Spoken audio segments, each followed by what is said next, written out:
And I represent Pinellas County. We'll run the room and introduce the other PSDA board members on the committee. Dan Saraki, Mayor, City of Oldsmar. Richard Bennett, I'm a commissioner, North Reddington Beach. Jeff Giles, City Commission, City of Dunedin. Hello, I'm Brad Miller. I'm the CEO of PSTA. Oh, I get to go? Oh. You're here. Patricia Reed, City Council, City of Pinellas Park. Good morning. Especially with Josh gone, you can. Oh, I'm good. They invited me. I'm like, this is my new, I'm just learning today, so we're Oh, good. okay. But thank you. Okay, now's the time for public comment. There are no public comments. Okay, we have no public comments.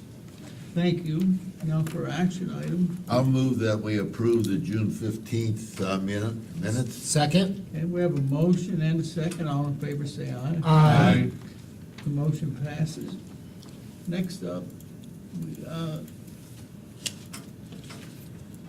Abhishek, Director of Project Maintenance, Henry, Director of Maintenance, and Debbie Leas, our CFO, will present this agreement for the electric bus infrastructure.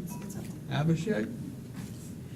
Good morning, Mr. Chair, members of the Finance Committee. I'm Abhishek Dayal, Director of Project Management, and we have an all-star team with us with Debbie Leas, Chief Financial Officer, and Henry Lukasik, Director of Maintenance. And this is a very historic item that we are presenting to you today, and it's for action. Is this working? You cast it like a fish. We need the infrastructure. It's all on the wrist. It goes on standby or something. Oh, there it is. Yes. Got it. Okay. Sorry about that. So there are two items that we are seeking action on. Number one is approval of a master service agreement with Duke Energy One for a not to exceed amount of $5.4 million. And this is to install, operate, and maintain the EV charging infrastructure for a 10-year period. And the second recommendation is to reimburse Duke Regulated for installation of switches and transformers for a not to exceed amount of $157,000.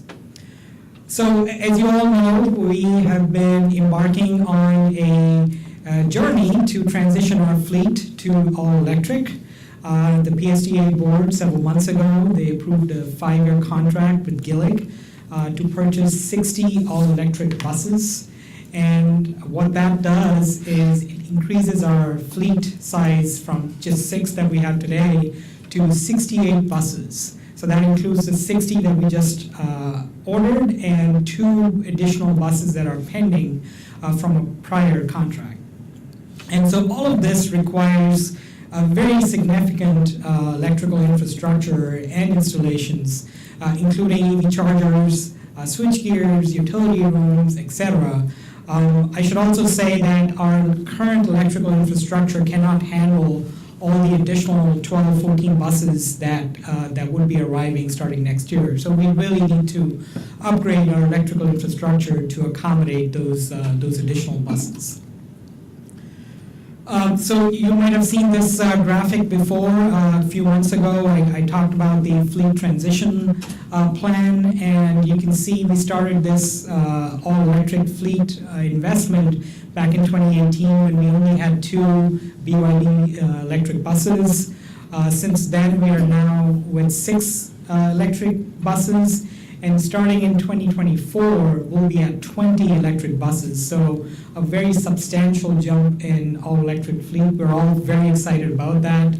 And as I was saying, as our electric fleet increases substantially to 20, we will need to have all the electrical infrastructure in place by next year to be able to accommodate this substantial jump. And then, given the fact that we will have more electric fleet, we will also need more energy to be able to support the charging for the electric fleet. And this almost parallels the electric fleet increase year upon year. So 2024, you'll see a big jump in energy usage as a result of more buses coming in. So as a result, we've been working with Duke Energy to see what can be done to accommodate this additional electric buses in terms of the infrastructure. So I'm going to turn it over to Henry to talk more about what specifically we've been working with Duke on. Thank you, Abhishek. So, big buses, big battery electric buses require big battery chargers, and the only way to get those operational is to bring in big electrical power, okay?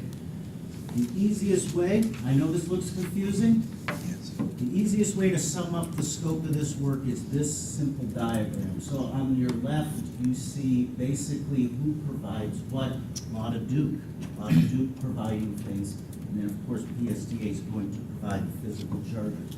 Everything in the middle here is what we're talking about today. Stuff off to your right is going to be provisions for the future. So first and foremost, we need to get a lot of power coming into this place. Some of those crazy symbols, right? KV, KVA, delta Y, what does that all mean? Duke will have to, and underground, of course, bring in over 12,000 volts of high wires, which will be underground. So high voltage electricity from the utility will be coming in off of Sharer Drive, through the grassy area that's just behind us and into our parking lot, where it'll be connected to a transformer, right? A transformer just converts high voltage to usable voltage. We need three-phase power. So much power, in fact, that that's a 2,500 kVA transformer. You could really say that that's 3,000 amps. So that will be all channeled through a switchgear. Think of like your circuit breaker at your home, out in the garage or down. No, we don't have basements here and stuff, sorry. But typically on a 200 amp home, this will be over 15 times greater than what powers the average household. And from there, wiring will be directional board in conduit to each charger, each of the 12 chargers. Again, this is future work.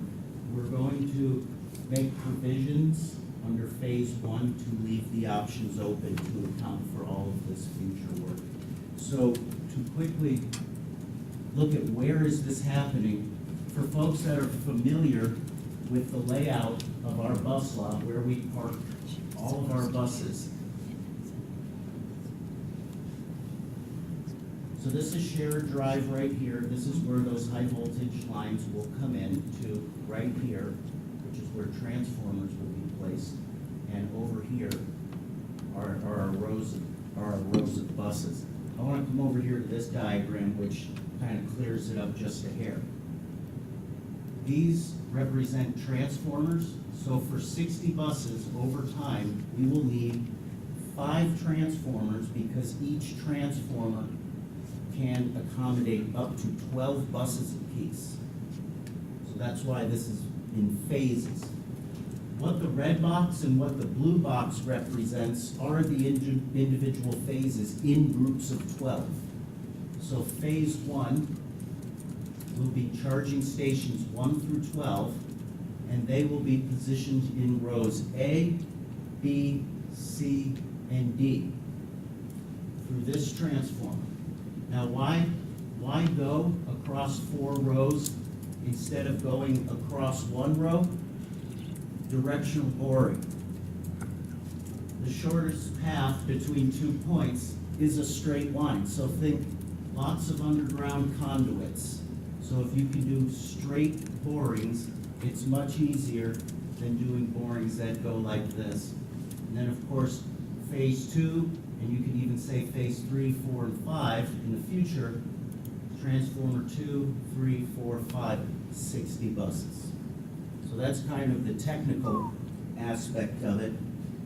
Real quickly, in hindsight, people think about their average electric car at their home. compared to an electric bus charger. Typically, that's only a 20 kilowatt charger in your garage or coming off your home. These will be 200 kilowatt chargers to charge the buses quickly and get them back on the road. Debbie? Wow. So good morning, everyone. Good morning. And hope you're as excited about this as I am. It feels like we've been working on this for a while, and Duke has been an awesome partner in this. As you may recall, back in February, we brought to the board an agreement for $100,000 for a comprehensive assessment of this project. I'm happy to say, because we are moving forward, we do not have to pay $100,000 on this. And with this partnership on this service lease agreement, it's a capital lease agreement, time, of course, is of the essence. Buses are ordered. So what we are doing is using our own capital reserves to pay for this. The cost on this is $45,300 a month. That comes out to $543,600 a year, which we've already got programmed in our capital budget. Matter of fact, last week when we were going through this, during the meeting, Abhishek gets an email and the price got lowered. So, sorry Al, Abhishek took a little time in getting the price lowered down. What the good news is because we're saving money on fuel, even though there's a cost for additional electricity as we charge these buses, we will be able to pay for this $5.4 million project, which goes over 10 years, within about the first 5 years, maybe even 4 years, depending on the price of fuel. So that's good news for us. The other thing that's important to me is I love other people's money. I've got money programmed to be able to move forward with other phases on this from FTA. So I'm going to be working with FTA to see how we can best move forward with the future phases. The key thing to Henry in this, key thing in me is money, the key thing to Henry is this is a turnkey operation. So they are going to build it, operate it, and maintain it over the next 10 years for us. So those are all very key points going forward. We are also working with the Duke regulated side, and this is for an agreement that will pay all upfront $157,000. These are for the pad mounts, switches, and transformers. That's what Henry was pointing out on the other side. You know, when you see those big steel locked boxes, that's what this will pay for on there. So our action item today is for you to review and approve moving forward with an agreement with Duke for the $5,436,000, down from where we were a week ago, and also for the Duke regulated side for $157,000, so that we can get this started, so we'll be ready when the 12 buses arrive. Are there any questions for Abhishek, Henry, or myself? Without Josh here, who asked the I question? know. I do have one question. That it was one transformer had the capability of charging 12 buses or 12 charging stations. And of course, that equates to 5 transformers, 60. So that takes care of that. But I see by 2028, we're going to have 68 buses. So is there a shortfall there, or is that taken up by the existing stations we have now? Those are our existing stations. Okay. Fed off what's left of capacity on this building's transformer and switchgear. That's what maxed us out with the building, is those. The 8 that we, or 6 that we have. And with the room there that we have on the diagram for the 5 transformers, is there room there to expand as we expand our fleet past 68, Yes. if necessary? There's about perhaps half an acre. This whole campus is about 36 acres. Okay. So yes, And I just didn't know what else might be there that might be prohibitive to that. Yeah. And let me see. was something else that I saw. We had the opportunity to purchase the electrical equipment. I guess it was in 10 years, right? Yes, we have And them what fully would paid. trigger that decision on whether we purchase, or is there an alternative if we decide not to purchase? Well, this is almost like a capital lease, so we will be paying for it with ownership at the end of that. If we want to buy it sooner for whatever reason, we have that option in the contract. I don't know why we would, but maybe. Always good to leave I always options like open. when we're doing something new like this, I think it's great to have the experts actually operating and maintaining it. And we'll gain knowledge as we go forward on this, but I think this is a great way to get started. And I think it might be worth repeating, just right, the 5.4 million, the cost of this can actually be netted out by the reduction of fuel and the fuel savings. Right, even with the cost of electricity as we anticipated.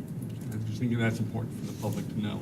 Yeah. That this is good money being spent wisely. So, Thank you, Commissioner Gowan. Any other comments or questions? Great job, team. That's all I have to say. Like it. We've been working on this for a long time. Yeah. Very exciting. Long time. So do we have a motion? Mr. Chairman, I would like to make a motion for the agreement with Duke Energy. and I second that. Okay, we have a motion and a second. All in favor, say aye. Aye.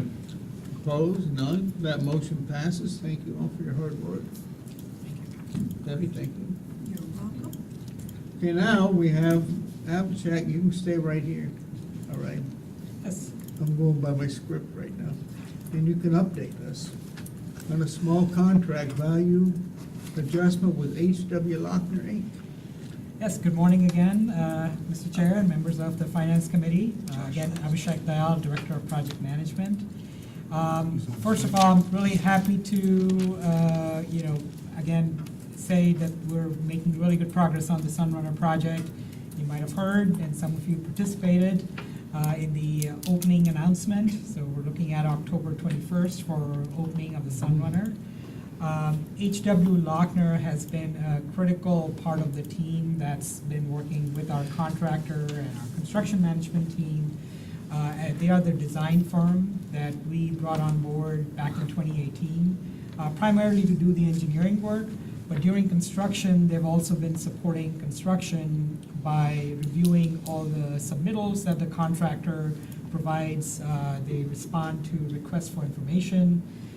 Because site conditions have changed since the design was done, a lot of development, construction going on all over the corridor. Some site conditions have changed, so they've been able to assist the contractor during the construction phase. Now, we've seen a couple of months of delay for the construction because of supply issues and other issues. So we're proposing that this contract be amended so that a nominal amount be added to their contract. So that they can continue the support that they've been providing through project launch. So their original contract value was $4.2 million, and we're asking for a $15,000 increase to their contract value. All of those increases will be absorbed within the project budget. So I'm not asking Debbie for any additional funds. It's all within the $43.9 million project budget. We have a separate contingency pot that this would come out of. So that's what the action requested, is to amend the contract to add the $15,000 towards H.W. Lochner's contract. Happy to take any questions. Do we have any questions from the floor? Go ahead. I don't have questions, I just have a comment. Sure. This is PSTA's first BRT line, and to my mind, it has to be successful. And so I just want to make sure that PSTA is doing everything it can to make sure that it is successful, that we are. And that's not just ridership and the number of people that ride the bus. If we're going to talk about economic development that might occur along those lines, to make sure that we are in lockstep in partnership with the City of St. Pete, encouraging that development that will ride public transit. and so that it all actually ties in together. Because this is the project that's gonna tell the residents of the county whether or not we would continue with projects like this. So it can't fail. It has to be successful. Thank you. I don't think $15,000 is a lot of money. So I make a motion to approve. So we have a motion to approve the change order with H.W. Lochner. Do we have a second? I'll second We have a motion, a second. All in favor, say aye. Aye. No opposition, the motion passes. Thank you. Thank you. Great. Abhishek. Now Jacob it. Labuka, our Is he on? senior planner. Where is he? I think he's zooming us. Hello, I'm here. Good morning. Hey, well, we hear you. Jacob is everywhere. Where is, Oh, we see you. Oh, there he He's is. small. Are we, what are we doing like a PowerPoint? Are we advancing it? Great, well, I guess I'll go ahead and take it away. Well, I'm sorry. Okay, there you go. Sorry, I think I heard myself for a second. Anyway, good morning, everybody. It's Jake Labuka, senior planner here at PSGA. Really excited to bring this to you today. Also apologize that I cannot be there in person. Had to be out of town due to a family issue, but wanted to make sure that I could be here at least virtually with y'all today, be able to bring this to you, and hopefully my excitement about this project will be able to make it through your screen here today. So today, we're bringing you an action item to a few agreements to integrate our first last mile program Direct Connect into Transit app. Just as a refresh for anybody who has not utilized our Direct Connect program, this is PSTA's first last mile program with Uber, Lyft, United Taxi, and Wheelchair Transport in order to bring our riders to or from a 26 bus stop location. So this helps our riders access bus stops where they may not live, close to a bus stop, and they can get to or from, our transit services.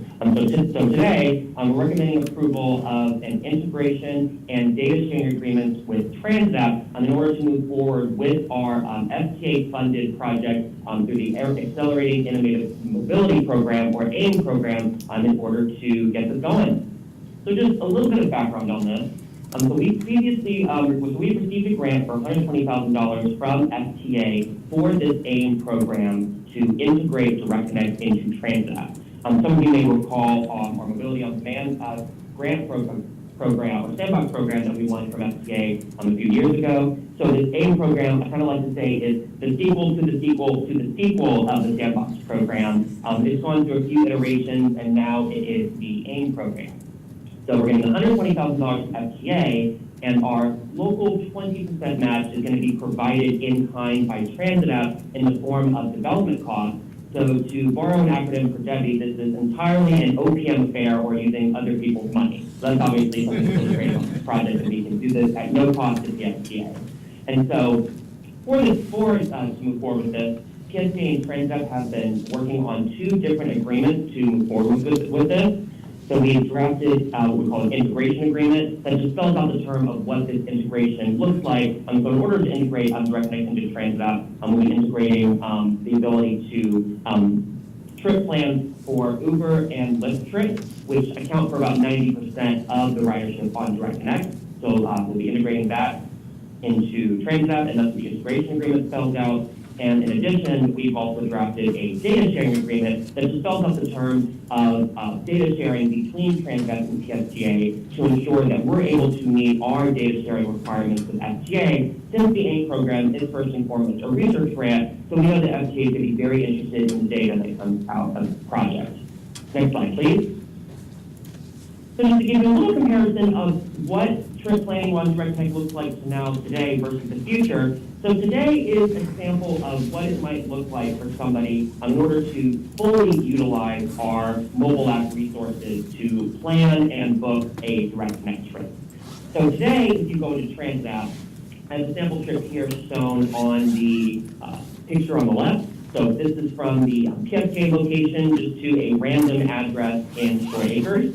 So you'll see that the first trip option, it just shows, the only trip option shows you a journey on the Route 4, and then it has the rider walking for about 2 miles or so. So I don't know about you, I'm probably not going to walk 2 miles from the bus stop, particularly when it's 95 degrees outside. So this is where our Direct Connect program certainly comes in handy. So the screenshot on the middle just kind of shows more detailed information about that trip plan. So you basically have to just know to utilize our Direct Connect program, and then to get out of the Transit app, and then to go into the Uber app and to kind of type in the location exactly as shown at the destination for the origin of the Uber trip, and then be able to go to your final destination. And then the process by which you need to put in a promo code to make sure that the trip discount is activated. And so shown on the right here is the Uber screenshot that shows the $5 subsidy applied. So this is obviously a great program for people, but we've heard from some riders that it's not maybe always the most intuitive way to book and plan for the trip. So we're really excited for this program because we're really hoping to simplify and streamline the process through this integration, through this FTA program. So if you go to the next slide, this shows what the future interface may look like once this grant program, once we're able to launch the integration and open this up to our riders. So shown here is just a similar trip shown out of Chicago. So a trip plan just from somewhere north of the Loop to North Chicago. So you'll see on the screenshot to the left, so these are trip options under the what's called the Transit Plus umbrella. So these are multimodal trip options, transit to bike share, transit to scooter share, and transit to TNC, so transportation network companies like Uber and Lyft. So that is the third option that is shown from the top under the Transit Plus. I think the brand here is Curb. That's just another version of the TNC that operates in some cities. Obviously, that would be Uber here. But just for the purposes of the example, that is just what's shown here today. So you would select that trip option, and then it would the screen on the middle would appear. And so shown here, this is a trip from Chicago's L line, red line, that's part of the train network. So we have you taking the train, or the bus, of course, in this instance, and then connecting to the TNC. And so you scroll down to the screenshot on the right, and so it shows you how to make that connection from transit to the TNC. So it gets you up to the point of requesting the vehicle. And then so once you were to hit that button request, well, it says request Curb, but it would say request Uber or request Lyft, and then it would take you immediately, assuming it's already downloaded on your phone, immediately to Uber and Lyft, and your trip information would already be populated within those platforms. So all you have to do is to immediately book the trip. So that's going to be definitely something that helps make things more seamless for our riders. And so even though this capability does exist today, the reason why we need this FTA investment, and so we can incorporate, the transit developers can incorporate the nuances of our program into this interface. So namely the fact that in our program, only 26 locations qualify for our subsidy, so that's going to be taken into account in the trip planner. And in addition, that promo code discount information will also be incorporated as well. So it kind of looks like this, but just with the particulars of our program within the interface. Next slide, please. So once these agreements are executed, we are anticipating that this would only take Transit about 5 months to do all of the development work and the beta testing work in order to be ready for launch. So we anticipate being able to debut this to riders either by the end of this year or early next year. And after that 5-month period, we have funding from this grant in order to keep the operations of this going for a period of about 3 years. So basically up until towards the end of 2025. So we'll definitely have a great few years worth of data to be able to share with FTA, and of course it'll be great to have a fully funded integration at no cost to PSTA for a period of about 3 years. And so something that we're going to be able to do in conjunction with this, and so some of you may have already seen some of this pop up in TransApp already, is that we're also going to be partnering with TransApp on their new Transit Royale subscription service. So this is a new service that TransApp has recently launched that allows riders to keep the full functionality of TransApp that they know and love, while also expanding and integrating other new features and has the ability to incorporate PSTA branding. So in larger markets, riders will typically pay this at a cost of about $5 a month, but we'll plan on providing this on behalf of all of our riders, so they do not have to pay anything. So something that's great, and so why the timing works out so beautifully, is that Transdev has agreed that once this integration goes live, in the next couple of months, then since we're going to be paying Transdev out of this grant for the ongoing maintenance of the integration for this project, they have agreed to provide Transit Royale at no cost to us during that time frame. So once the integration goes live, this will be another thing that's totally covered, and we are not going to have to pay for this 35-month period. So there's another added bonus, on top of this already great project, to be able to bring a more expanded Transdev to our riders. So we're really excited about that. Next slide, please.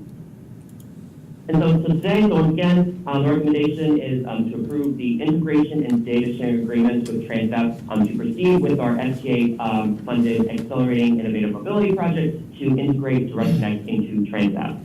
And with that, Chair, I'll happily pass it back to you, and I'll take any questions that you'll have. Thank you. Do we have any questions?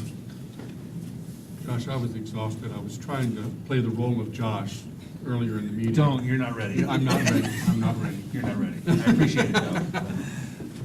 Any questions, comments? Commissioner Schulman? No questions. Comments? Comments? I think this is great. Great job, Jacob. I'll recommend approval of the integration and data sharing agreements with Transdev. I do have a comment first, or I guess maybe some questions, but what is the average age of our transit riders? I use Do we, it. do we know? Wait, the reason I'm asking that is, this is the absolute direction we need to go. Yeah. But certainly the younger generation is going to be picking this up a lot faster than the older generation. So a lot of times it's like churches that want to move forward in modern things, but all the money is still left in the traditional kind of services. And so you've got our ridership now is in the older generation, but we're trying to reach out to the younger generation. But we need that older generation to come along with the movement forward. So how much education is being put forth? How much are we reaching out to the community? Do we have any videos on how to use these types of apps to make it just as easy as possible for our transit riders? Right, I think that's, And No, you're right absolutely. on. So I know currently our outreach team, when they go out across the county, we typically do include Direct Connect material so they can, educate our riders and, maybe people who aren't using this program today about this. So I know this integration is, definitely going to make things more seamless to the rider. And so I know, at least from the current ridership of Direct Connect, so we know that 90% of riders today are making, of the Direct Connect riders today are making use of Uber and Lyft currently.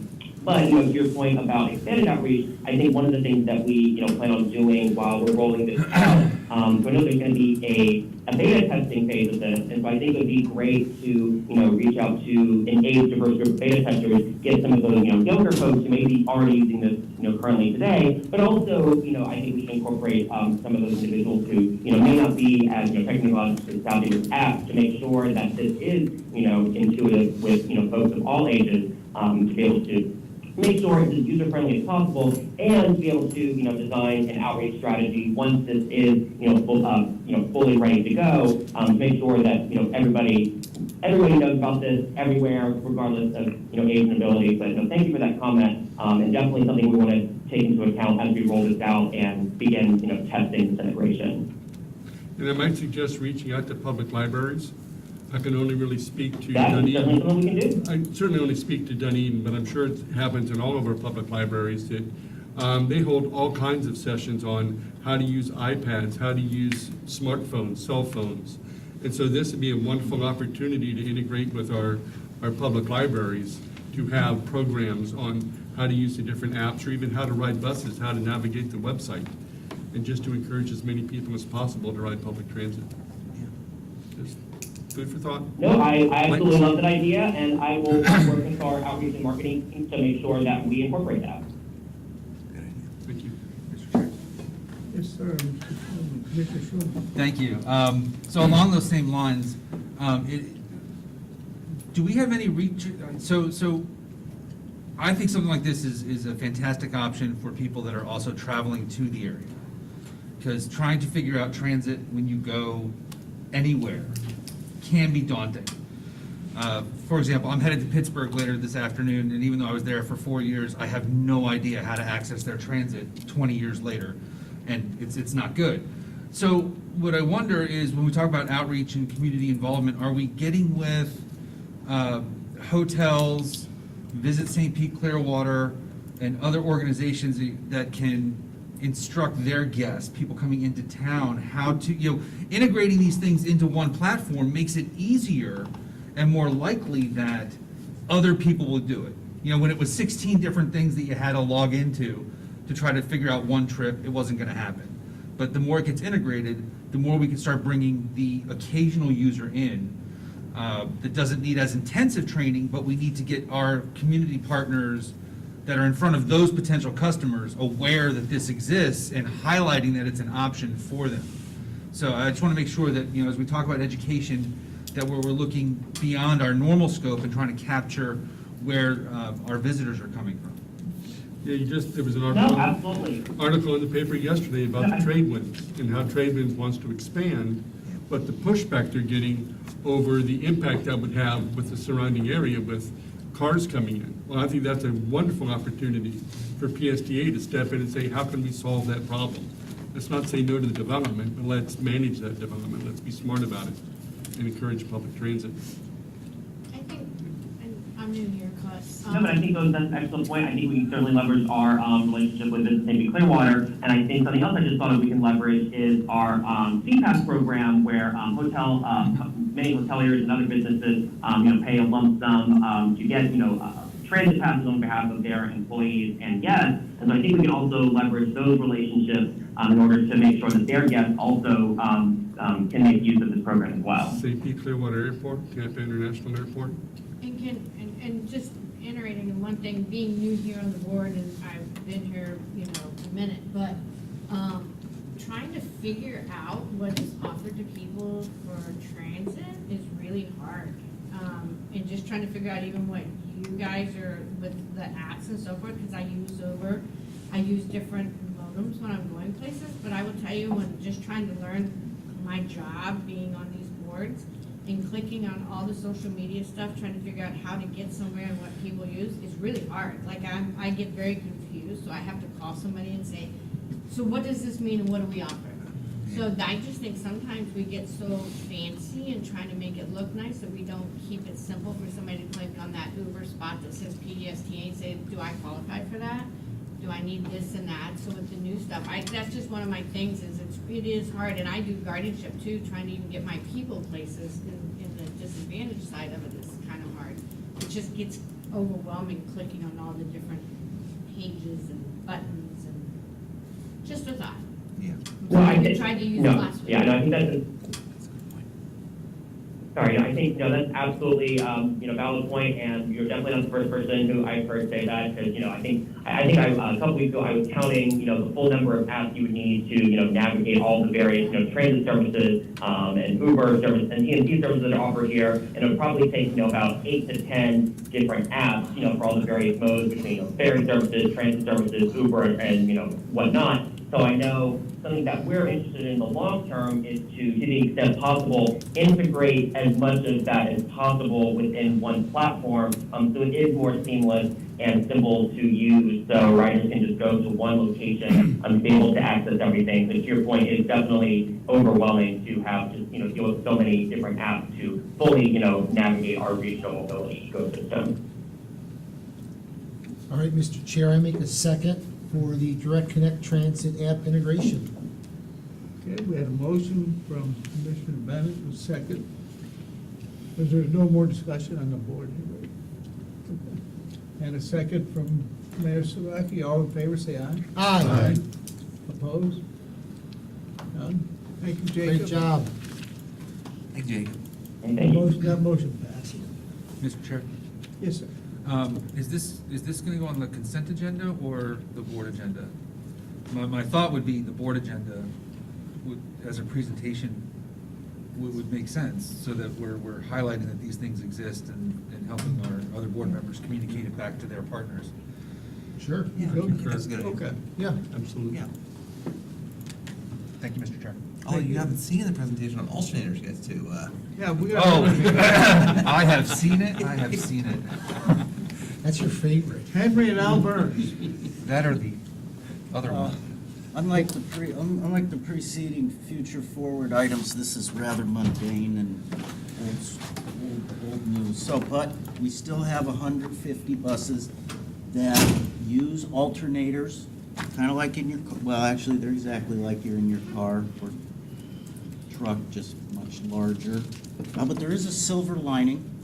As we add more electric buses, we will use or require less and less of these. Electric buses don't have them. Someday, Director Burns will no longer have to do this procurement because we will no longer need any alternators whatsoever. Niehoff is the original equipment that has been installed on them, and I'll let Al talk about the procurement. Good morning, Mr. Chair. Al Burns, and I hope I'm like the other ones, I don't get any questions. I'm glad to see you here, Commissioner Schulman. This action item here, we released an invitation for bid in the month of June. And in July, we received 2 bids. We received one from Electric Sales and Service and Romaine Electric Company. Electric Sales and Service was deemed non-responsive because they didn't acknowledge one of the critical amendments that had to do with the pricing schedule. I just want to say that Electric Sales and Service was the incumbent for a number of years, and they provided us excellent service, and they're a locally owned company, and we're very appreciative of their service that they gave us over the course of about 10 years. Since it was a new company, the deputy director and I, we met with the new company. We wanted to make sure that they were fiscally sound and they could meet all of our requirements. And they did. They checked every box and answered every question perfectly. And they've been doing this for a long, long time. Some of their customers in transit specific area is MARTA in Atlanta, Georgia, Miami-Dade in Miami, and Voltran in Volusia. And we called MARTA and Miami and verified, and they said that they're a good, reputable company. A new thing that you'll start seeing in the action items that I bring before you is the sustainability impact. And that's one of our pillars of our performance here at PSTA. Romaine is remanufacturing, so that means they're just reusing and refurbishing old parts and making them turn into basically new. They use the latest manufacturing and cleaning technologies, and when talking to their president, sustainability is one of their core initiatives. Once again, the recommendation is recommend approval of a 1-year contract with 2 1-year options to Romaine Electric Corporation in an amount not to exceed $190,000, and authorize the CEO to exercise the 2 1-year options. If there's any questions, Henry and I will be more than happy to answer them. I don't want to break a streak. Love this. Come on. Do we have any questions? No, Mr. Chair. I recommend approval. Second. So we have a motion from Commissioner Gao. We have a second from Mayor Saraki. All in favor, say aye. Aye. Opposed? None. Passes. Thank you. Thank you, Henry. Henry, order those alternators. Order them. Get them out of order. Prosper. Okay. Now we have information items. Finally, Debbie, our CFO, will outline an information item about a change in how we're drawing down our federal COVID relief funding. Debbie? Thank you, Chair, and I'm glad alternators went before me. This will make this even more exciting than it already is. I wanted to take some time today because I think we tend to forget about some of these important things that are sitting around in the background because we do spend a lot of time talking about our expenditures. And I wanted to refresh people and also talk about how we're strategically going forward with this. We have received 3 tranches of funding. We started out with the CARES Act that came at pretty much towards the beginning of the pandemic. And these funds, we'll talk about how they were used, but they could basically be used for an awful lot of things for the transit agencies. It was followed by a second tranche in May of '21 called Carissa. And then that wasn't a very large one, and then we had a very pleasant surprise with the ARP funding in September of '21. And this added up to a huge dollar amount between the three different COVID relief grants, 98.3, almost $4 million. And why this was important and why the federal government moved forward is the transit agencies were not charging fares. The STA did not charge fares until I believe it was July of last year. And we were also incurring a lot of expenses as it related to the cleaning of our shelters, our facilities, our buses. So we were in a very difficult position, and we were very appreciative of the money that was coming in. So it was very, very impactful to us. It also allowed us, as we move forward, to be able to do things like the market rate adjustment we just did for all of our transportation folks, to bring them up to be like the bus operators, the highest paid in the state of Florida, which has really helped in being able to hire and retain employees. So what did we use this money for? Every transit agency had options as to how to use the money. Some transit agencies bought buses with the CARES Act. We did not. We kept the focus throughout the whole process on our people. To me, the whole point of this was to keep our people employed. It also, we used in the CARES Act, we used it for things like the COVID supplies, additional security at our terminals, even for paratransit, if you recall, to keep things going with paratransit. So we used a variety of services, but overall, with these three grants, we're using it for approximately 90% for our people in transportation.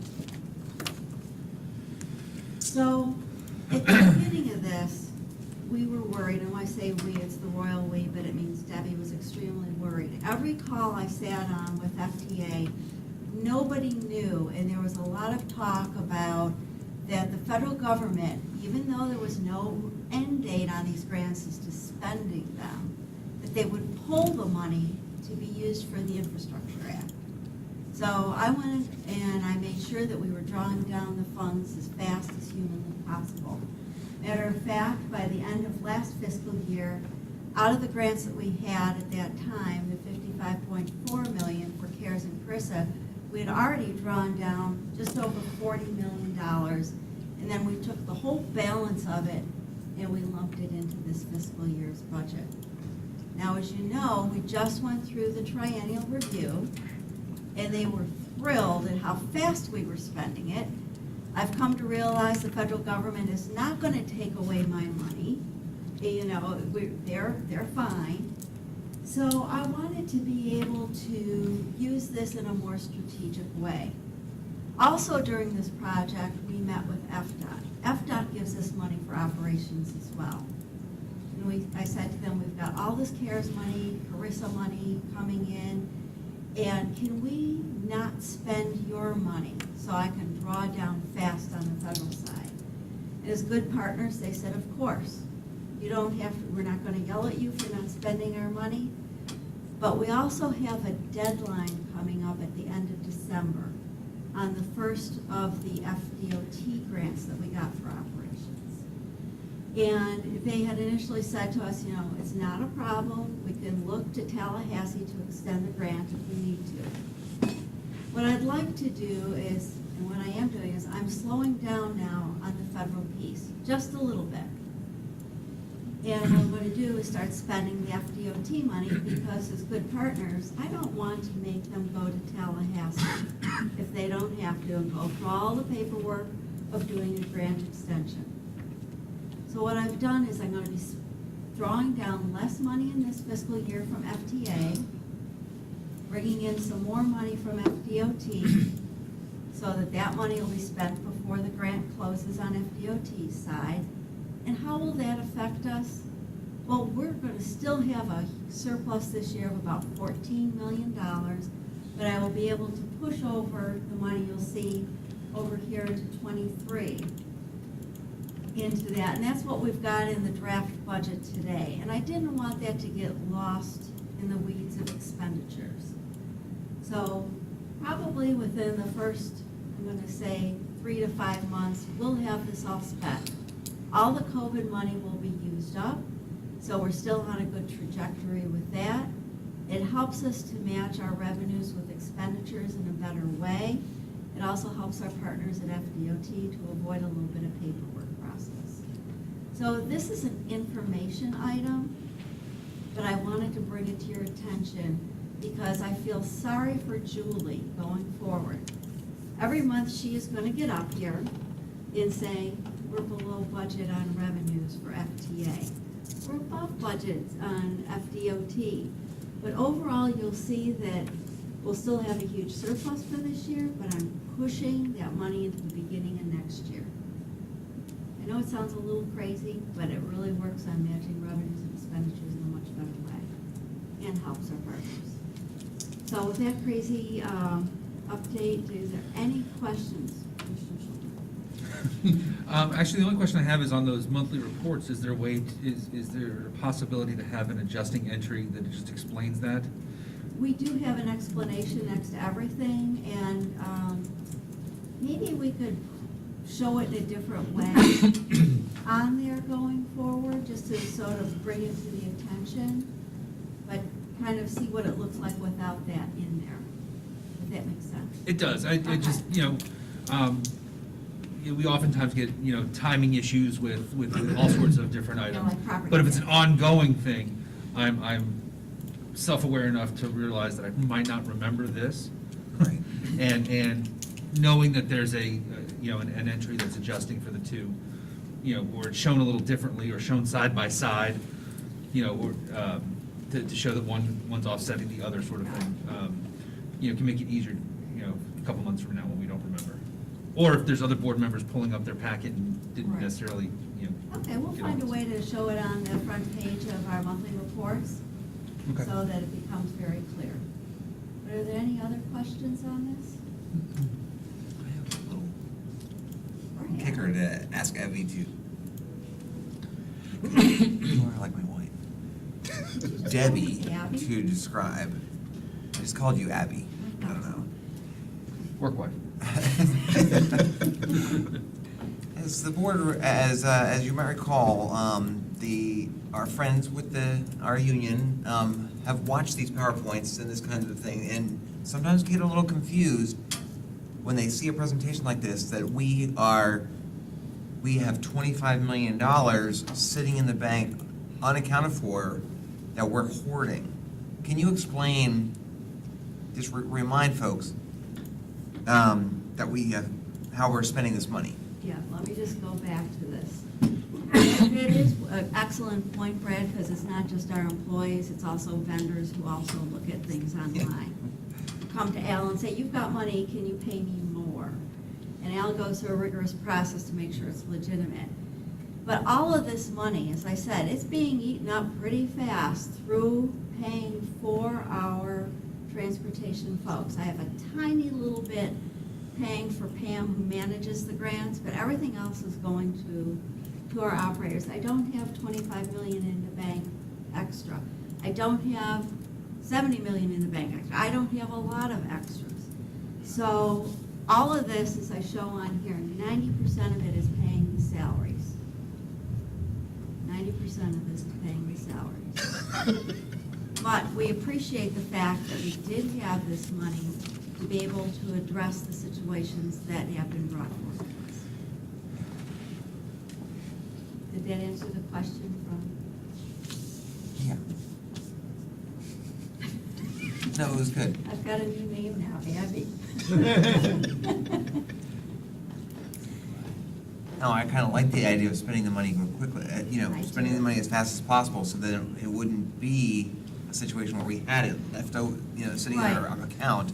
And this is kind of extending that out a bit for good strategic reasons. So I just think it's But good to not use it. long, yeah. So this is still a little bit of reading the tea leaves as far as, kind of guessing what our different levels of government are going to do. Right, so FTA still could come back and be like, and say, now we are gonna recall those funds, but we're making a calculated guess based on what we're hearing at this time. And at this time, they could, if we sat on the money for any extended period, but this is really drawing it down within a 3-year period, which is very good. You know, one of my goals on all my grants is spend the money, spend the money, spend the money.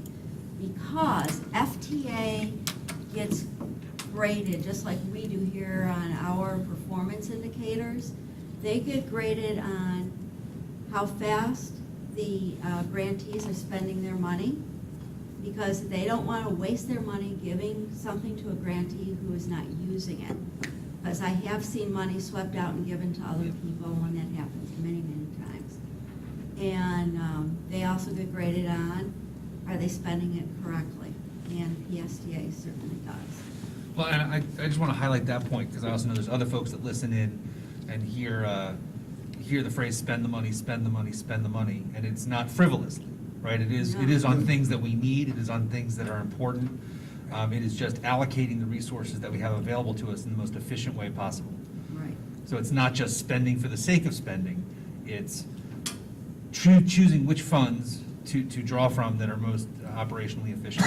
Right, and I think, you know, what's interesting for PSTA, because we're like we fall into not a small transit agency, but like a mid-sized transit agency. Normally, we're not allowed to spend much, if any, money that comes from the federal government on operations, just a small bit on preventative maintenance and our normal formula grants.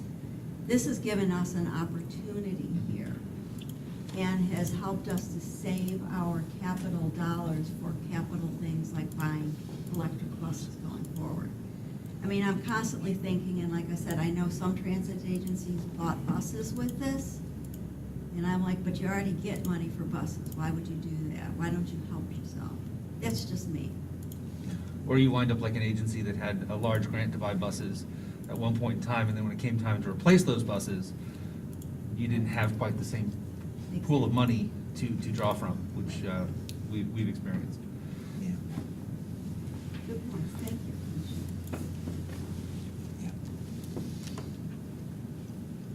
All you, Chief.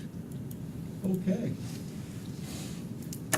Thank Here's you. Julie to deliver the bad news. Okay, Julie will walk us through the monthly financial report for May Uh-oh. of 2022. There's not that bad. Julie Lucas. Good morning, I'm Julie Lucas, Director of Accounting. Nice to see you all. For the month of May, we finished with a net deficit of $6.5 million, of which $5.8 million was unfavorable to budget. Revenue makes up the majority of this deficit. And with what Debbie was speaking about, the federal grant revenue is $5 million unfavorable to budget. Here you're seeing the effects of moving the federal COVID relief funds to the next year. And this will continue to rise throughout the rest of this fiscal year and into next fiscal year. And Debbie and I will work on separately trying to reflect that better in the financials for next month. In addition, as we move forward, you're going to see an increase in the use of the state funds too.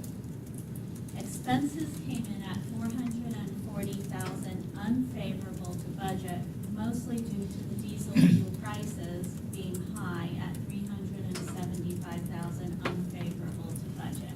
Seems like we have a little bit of relief there, so by the time we're talking about July and August, we might have a little bit better numbers there. Turning to the May year-to-date, we finished with a surplus of $40 million, but we're $6.2 million unfavorable to budget. On the revenue side, passenger fares were unfavorable to budget by $980,000. Federal grant revenues, again, $8 million unfavorable to budget due to the reasons we were all just discussing in Debbie's presentation. No need to worry, though. We're still going to be able to end the fiscal year with a healthy surplus. On the expense side, purchase transportation follows the continued trend we've been talking about of being unfavorable to budget by $1.1 million. And We're being helped by the cost containment that staff is doing here on anything that they possibly can. So that's a summary of May, if anyone has any questions for me. Have any questions? And thank you to Debbie for having that presentation right before I went on. Appreciate it. Thank you very much. Thank you.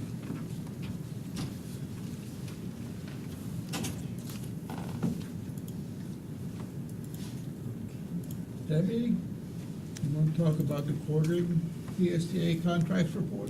Certainly, you've got that in your packet, and, you know, you'll be seeing some of these come off of here. The very number one contract on our list is our David Nelson Construction Company, so probably very early next year, we will see that go away as final payments are made.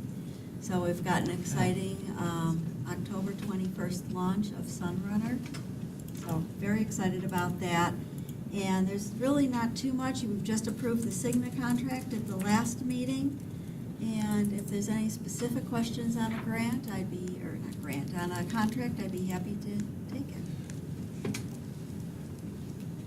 We'll be adding the alternators onto here. We'll add the alternators, yes. Exciting. Any questions on this game? Okay. We'll go to Brad with the ridership performance, please. Okay. The operating statistics are in your packet. And rather than do my normal hot takes, I'm going to read what our folks have said here. As you can see, ridership was down in the month of June compared to a year ago. And it was down a little bit from last month, likely due to spring break season being over and the end of the half-fare promotion. Overall, ridership is still up compared to months before the spring break period, indicating that ridership was generally trending up.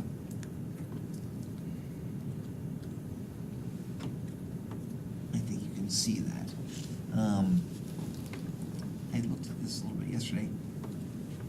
There's some positive news in our security incidents, although total number of accidents is also trending upwards. So I think that pretty much concludes that.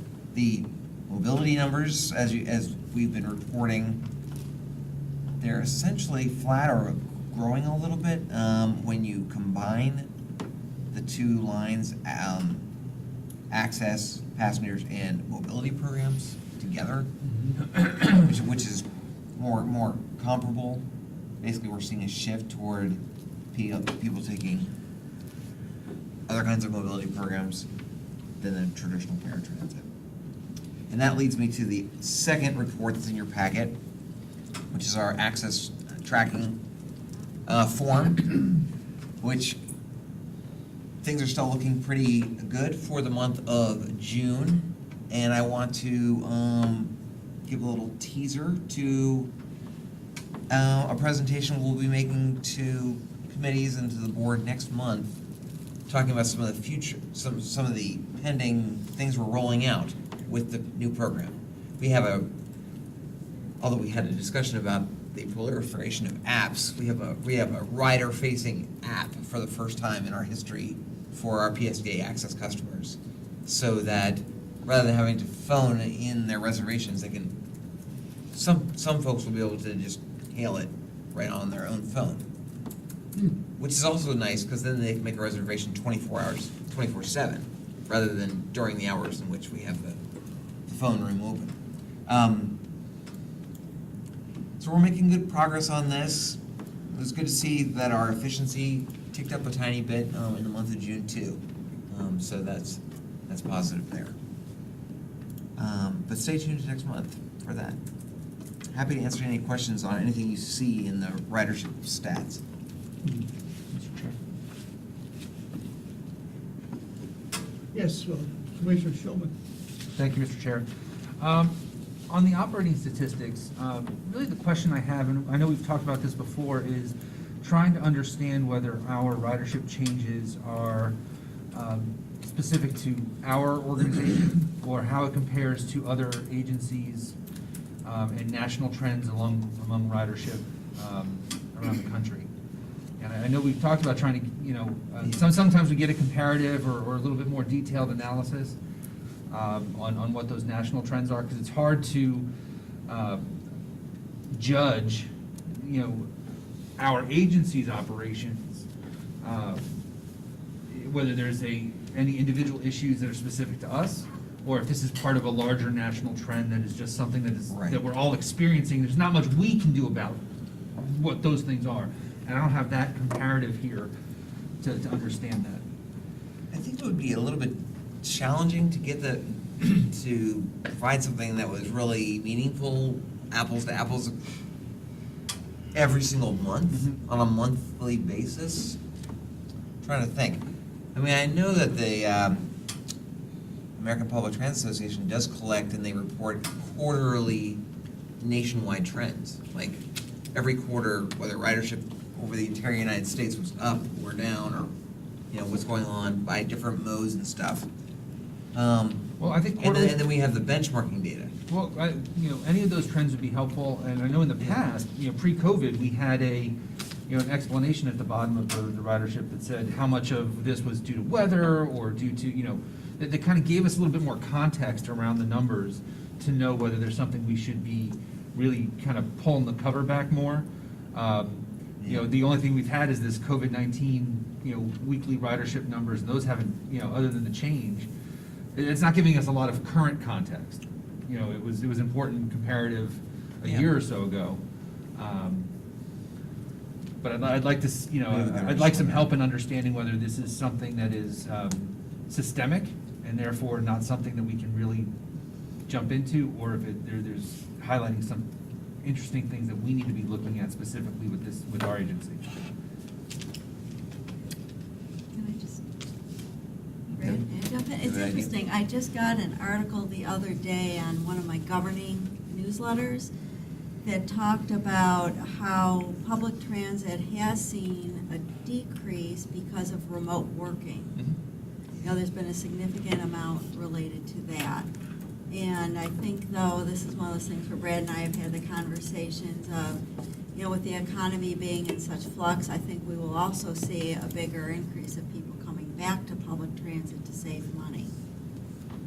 Well, and those things certainly are out there, and that highlights an example of what I'm talking about, is if there is a more systemic change in personal habits and work habits where there are people still working remotely, that's not something we can't entice people to decide to work on the bus, right? As opposed to if they're going to work we have free Wi-Fi, just come drive around the city with us and work. Right? So that's not something we can do. That's just the way it is. But when I see trends and certainly ridership numbers, and we talk about change in revenues from fare box recovery, I'd like to understand whether that is something that we're either doing or not doing that we should change to affect those numbers, or if it's happening in the world. I will say that I'm also there are a lot of employers that originally were saying, oh no, you guys can continue to work from home and stay remote. That's changing. That is. I know Raymond James, which I think is like the third or fourth or fifth largest employer in Pinellas County, is just opened up their campus again and starting to bring people back in a phased approach. And they've said that they want everyone back. So we'll start to see, and obviously that'll change depending on areas of the country and the businesses that are located there. Can they be more efficient? It's never apples to apples because we're all different, but it would be helpful to at least get some context as to what the rest of our peers and the world are experiencing. Well, I do know it is on our to-do list, as Reed Howard, our planner, who puts this data together, told the committee to try to revamp this report to make it better. So I'll talk to him, and I like that idea of maybe going back to that sort of explanation that we did, at least that, and then maybe seeing if we can get some kind of comparative trends that we can add to the report. That's a good idea. Yeah. I think there might be some benchmarking stuff. Commissioner Gao? Thank you, sir. UPass trips, 20,548 for the month. Wonderful. Just remind everybody that we do that pilot program going on with 3 high schools, and school's going to be starting soon. just want to, and I did have a conversation with the principal in the school in my city, and he is not issuing those. He says they're using their student ID, so he'll have no way of knowing who's using the UPass program or not. He Well- suggested that I go through billing to find that out. So I don't know enough about the program to know. All that I want to know is how are we analyzing to make sure that this is a successful program? And how do we know the numbers for Dunedin High School, Largo High School, and is it Gibbs, I think? Yes. Gibbs High School? How are we trending those? And are we also partnering with these schools to encourage the UPass? Will they allow a link on their website? Will they allow a presentation? Will they allow a flyer for a backpack, although who uses paper anymore? But what are we doing to encourage the program at these schools? So our agreement with Pinellas County Schools does require their participation or collaboration with us on marketing the program and advertising the program to their employees and students and employees. I think they've done something so far that I've seen that they've done the peach jar thing that goes around school wide and then school district wide, and then I do know, as we've experienced, there's a lot of variability school by school. Some schools have nothing to do with their student IDs. They pass them out and then the principal doesn't do anything. And some keep their IDs at the school, which we've had a problem with, because you need the ID to ride the bus for free. The second part of the program that is specific to Dunedin, Gibbs, and Largo High School is a little bit more specific, because that is specifically assigning students that go to those high schools not to a yellow bus to get to school, but to be assigned to ride the PSTA bus that goes by the high school. So that's going to start on August 10th. next month, August 10th. And we should be able to we'll be able to track the number of students, high school students, that ride those buses. I mean, there's still going to be yellow buses that go to Dunedin High. Right. But we can only max out the bus. I think we might max out the bus. The buses will be crowded. Nice problem to have. Yeah. Well, if you're a normal adult with a bus full of 40 students after school on Friday, I don't know. I wouldn't like to be on the bus. I don't know. But Teenagers are. Dunedin students are different. He's talking about not Dunedin kids. Yeah. They're Largo. You didn't have to mention it. But yeah, we'll be able to track that. We'll be able to track that separately. Then the UPass program or the UPass program where they show their IDs, they can ride anytime. They can ride anywhere. Well, I'm sure they can, but that sounds like we're leaving it to fate as opposed to championing the program and encouraging it.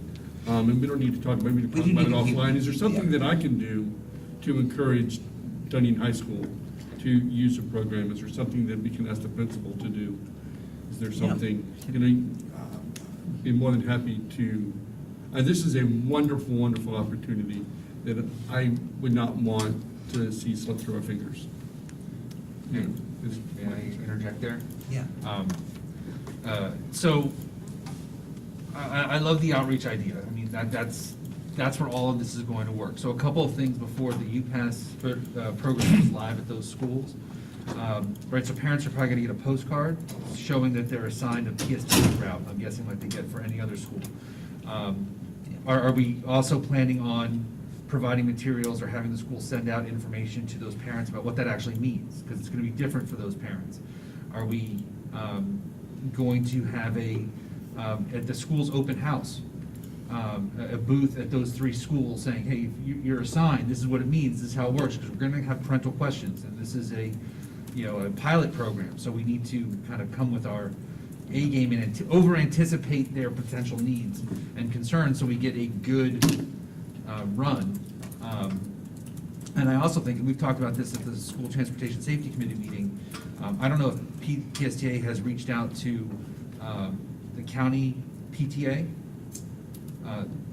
and made a presentation about what the buses are doing and how it's accessible to staff and students, so that those people can then go back to their own PTA organizations and communicate and filter that down from a parental side, as opposed to just having to, hope that everything, we put a lot on our administrators and teachers and schools to push out, and a lot of these are the resistance is gonna come mostly from the parents, wondering how this is gonna operate with their kids, so reaching out through that channel is, I think, probably more effective, and can spread it even further. I would also like to see us, especially as we're doing this, as schools start having back-to-school programs, are we bringing the electric bus out to different schools?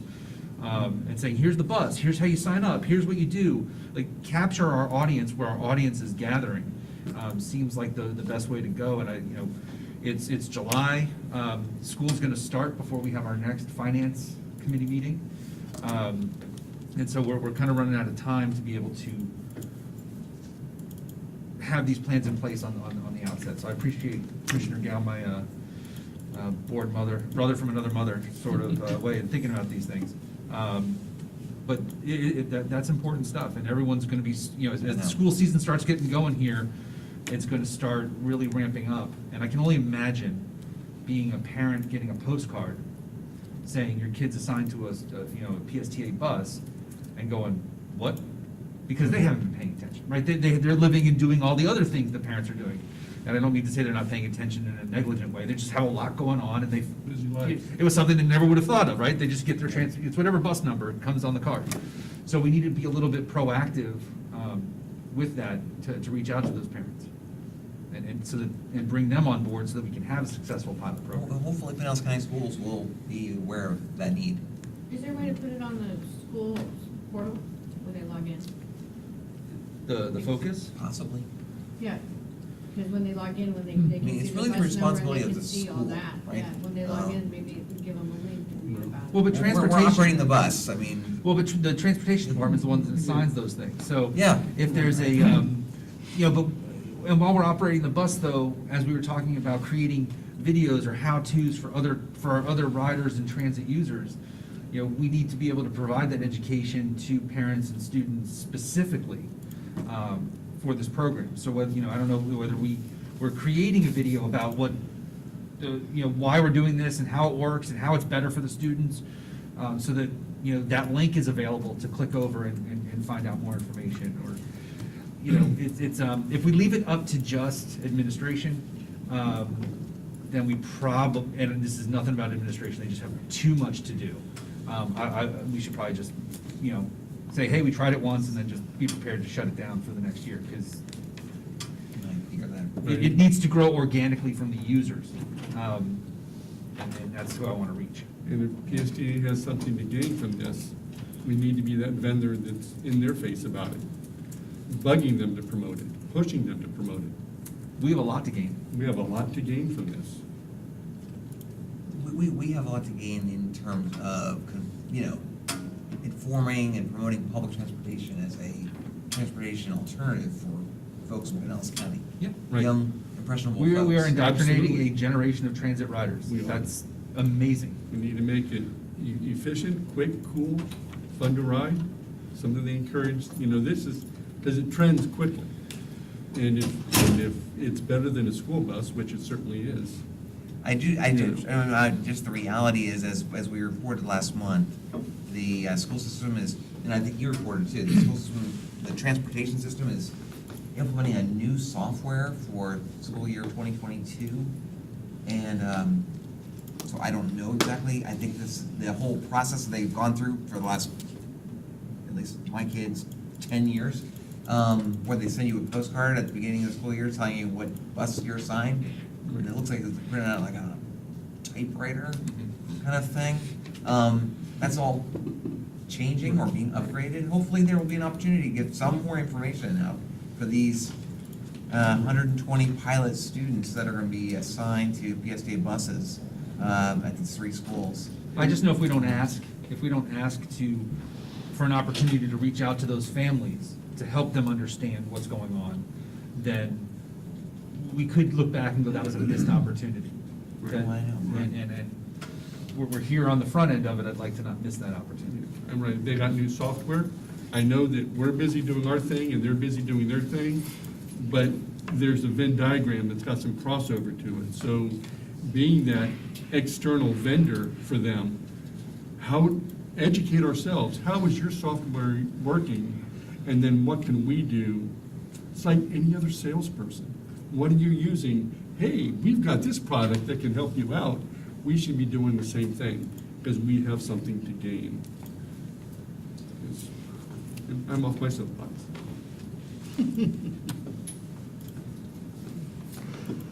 Okay. But thanks for the information. But the principal at Dunedin High didn't really know much about it. But, so you need to educate me, and you should be educating him as well, it shouldn't be up to me. But as a board member, I knock on that door once a week. So tell me what I need to know so I can educate them. Thank you. I would definitely also, if we are gonna do something specific to those schools, I would have the electric buses out there as a way of promoting that. And we're talking about a generation of students that understands that issue better than most people. And showing them that we're doing our part, and then them riding that bus will also be them doing their part, is a way to help gain popularity. Reaching them where they are. Although, I don't know what popularity in high school means. I didn't know it in high school, I don't know it now, so take that with a grain of salt. All right. With that, Bring it in, Chair. Does any committee member have any other business to bring before the committee? I have a little extra business, but. Are you sure? We're a little feisty this We have morning. 7 minutes. You are. Until we get really feisty. Go ahead. Okay. I Oh. was distracted because I have some major news to announce. Oh. Oh, man, Wow. what is it? Somebody that is, Oh. as we all know, in the Finance Committee, very motivated, but Mr. Al Burns is now a member of the class of 2023 Leadership APTA. Yeah. Thank you. Awesome. So, yeah, no, You didn't know what it was. You were like, well, no. Wait on my stuff, I'm like, Yeah, so I just got back from, I got back late last night from Washington DC, because I'm one of the members of the committee that selects the members of the Leadership APTA class. So APTA is the American Public Transit Association, which is really North America, because there's members from the Toronto transit system that are in the class too. And each year, like a lot of leadership classes, 35 of the top, most motivated superstars across North America are chosen, and it's very, very competitive. Now, of course, I was not allowed to vote for my great motivated Al.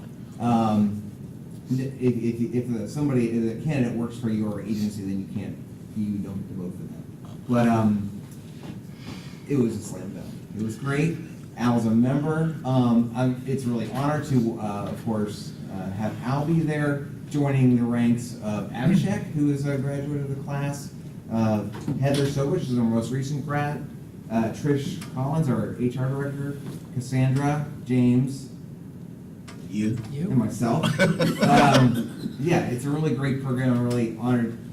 You're the best procurement director. Now you're our budget director. Thanks, We're Brian. really proud of you. Thank you, sir, I really appreciate it. Congratulations, Al. Now, technically, this is, I wasn't supposed to say that. Even though I'm saying it publicly. So technically, it's in your broadcast. But- Turn recording. It's only on the We're gonna internet. be- Wow. All right. If there's no other business, this meeting is adjourned. Our next meeting's on August 17th at 9 a.m. thank you, Mr. Chair, great job. Great job, Mr. Chair.